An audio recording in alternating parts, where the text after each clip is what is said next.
Hello, ladies and gentlemen, and everyone above, below, or in between. Welcome to a nice little chat about Star Wars Episode 7.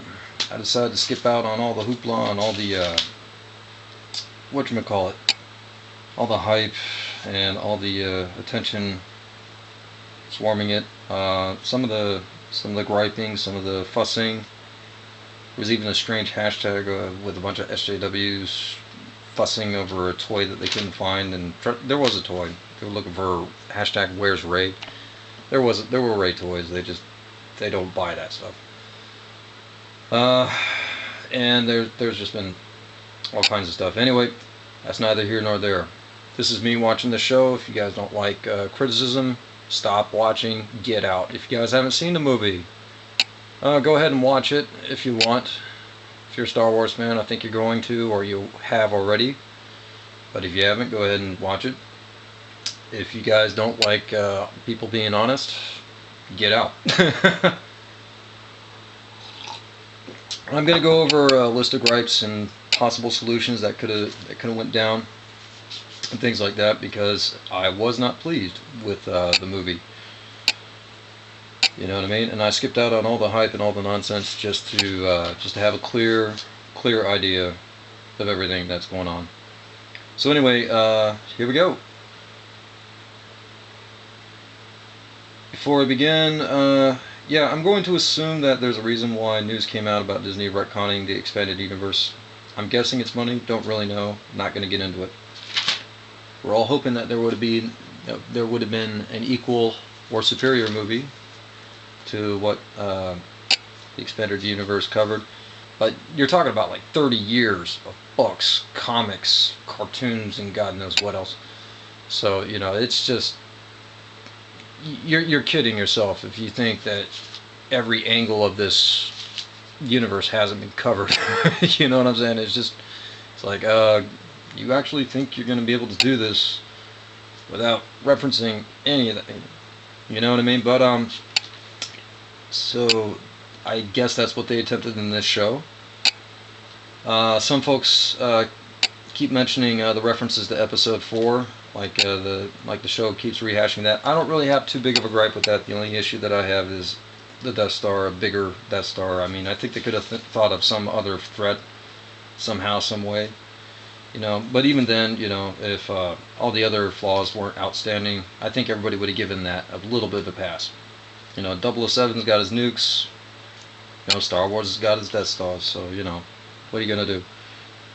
All right. Let's see. Yeah. I was kind of hoping that they'd explain a little bit more about the new technology that we see, or expand on the new technology. Maybe they could have really gone all out with the new tech. Like maybe there's a new ore that allows them to make some of that badass armor, make it stronger, more laser blast resistant, make them able to take lightsaber hits, things like that.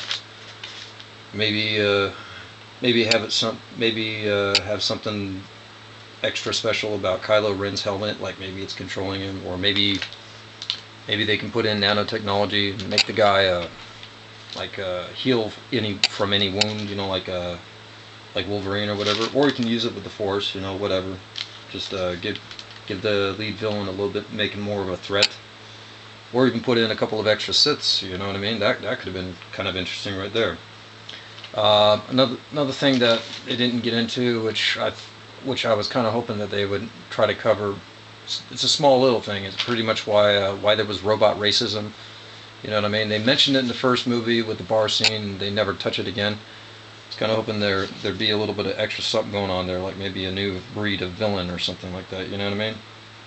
But no, a new souped-up empire, that'll do just fine. Okay, there was a device in the books that were retconned called the Sun Crusher, and it was like an old artifact, like the Ark.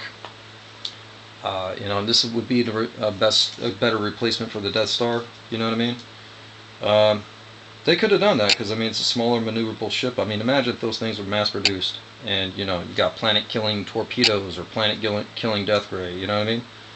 They could have made that circle around the plot, or held even the technician that could transfer this this technology into new ships, or even, you know, if you got to keep all that expanded universe retcon, yeah, you could very easily just make it. You know, they come up with a new way to make smaller fighters, much more maneuverable fighters, destroy planets, and that way you could just hide Empire agents all over the galaxy. Nobody would know. Everybody would be in fear. You know what I mean? There's a lot of different things that they could have done with the story, but you know, we're gonna sidestep all that. We're gonna stick to the movie that they did make. You know what I mean? All right. So let's address this. Finn's character. I don't like the fact that they punked his character way too many times. You talk about a soldier that hesitates, a soldier that disobeys orders. I don't care where you go, what galaxy, what planet. War's ugly. That's just a fact of life. If they wanted to make him turn traitor, there's a deleted scene that was mentioned. You can find it on the internet where he sees a bunch of captured guys thrown out to the airlock. Now imagine.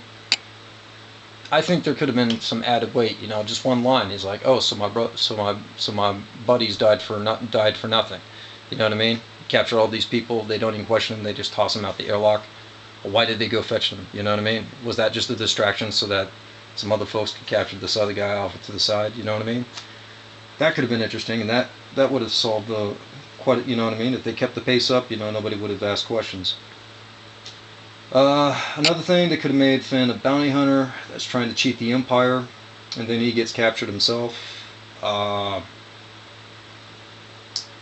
else? There's a dozen different ways they could have done this. You remember the movie Gladiator? Yeah, they could have made him like a badass soldier and then turn traitor on him. You know what I mean? Just to cover up a secret or something like that, you know? Or they could have just mentioned it with a, whatchamacallit, just a mail call. Could have been sitting there reading a letter and in the barracks, and he's just thinking about going back home to either his family or to the last girl that he met, and then all of a sudden news comes in that planet's gone. Everything he ever cared about's gone. Boom.